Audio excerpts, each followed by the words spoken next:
Today, we're diving into something pretty much everyone goes through, the job interview. Mm-hmm. It really is a bit like a first date, isn't it?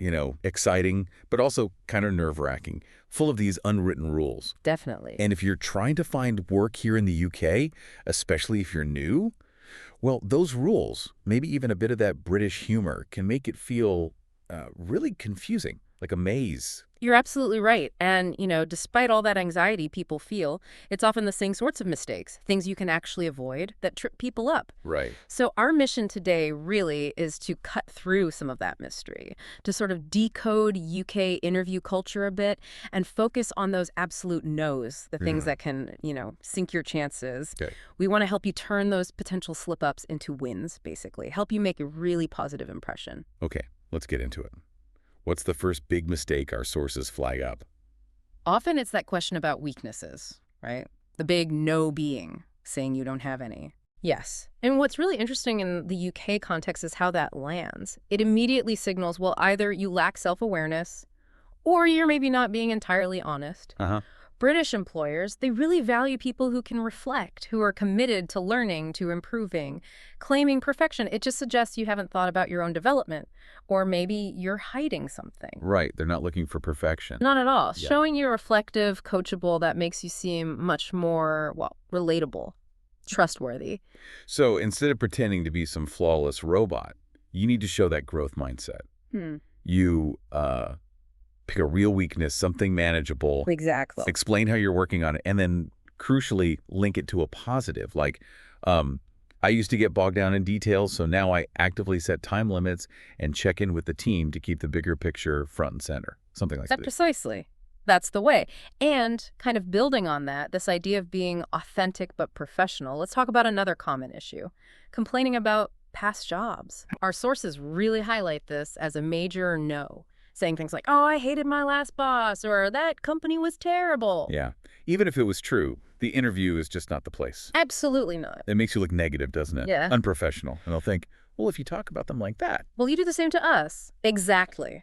UK employers value discretion. They want people focused on solutions, not, workplace drama. Right. How you talk about your past, it definitely sets an expectation. So you focus on what you want in a new role, not what you're running from. So more like, I'm looking for a role with more scope for X, or I'm really drawn to companies focused on Y.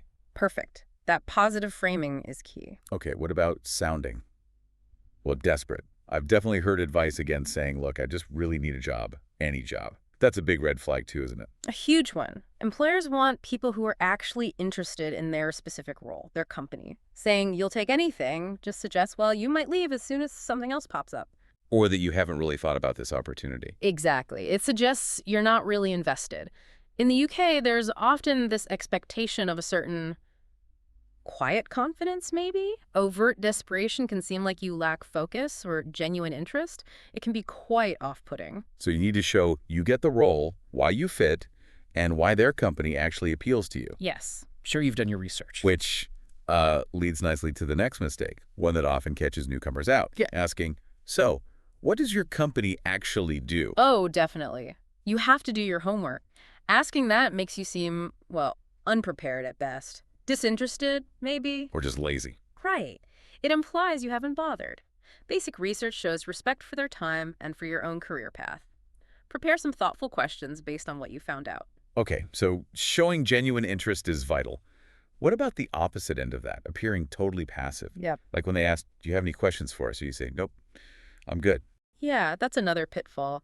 It can come across as uninterested, maybe even lacking confidence. Asking questions isn't just about showing you're curious. It shows you're engaged, thinking critically. Exactly. And in the UK, asking good questions is often seen as a sign of confidence, of ambition. Plus, it's crucial for you. It helps you figure out if this job, this company, is actually the right fit for you. Good point. Okay, moving on. What about mentioning holidays too soon? So how soon can I take a vacation? Yes. That's a significant misstep. It just suggests your priorities are elsewhere, more focused on time off than the actual job. Comes across a bit entitled, maybe. It can, yes. or just uncommitted. Hmm. They want to see enthusiasm for the role, for contributing, not someone planning their escape role already. Leave pay, benefits, holidays until you actually have an offer. Right. If you have a pre-booked trip, maybe bring it up carefully then. Yes, after the offer, once they clearly want you. Okay, finally, one that can kill your chances before you even open your mouth properly. Sorry, I'm late. Oh, punctuality. It's huge. Being late for an interview sends a really clear negative signal in the UK. It's deeply linked to professionalism, respect, reliability. Being early is kind of being on time, right? Pretty much, yes. It shows you're serious. Lateness just implies your time is more important or that you're potentially unreliable. Always, always plan your journey. Test your tech for online ones. And if something unavoidable does happen, Call or email immediately, as soon as possible. absolutely explain clearly. Don't just show up late with a weak excuse. Okay, so wrapping this up then, what's a big takeaway for our listeners? It sounds like British interviews really value self-awareness, being professional, Genuine interest, definitely. Preparation. curiosity, commitment, and being on time. Understanding these cultural bits seems key for the UK job market. It really is. And maybe one final thought. Remember, interviews aren't just about proving you fit their needs. It's also a massive chance for you to figure out if they are the right fit for you. Good point. It's a Yeah. two-way street. Exactly. So maybe reflect on these no's we've discussed. Have you perhaps fallen into any of these traps before? Getting these communication shifts right, presenting your best, most prepared self that can open so many doors, honestly, well beyond just getting this job. It's about navigating any new situation effectively.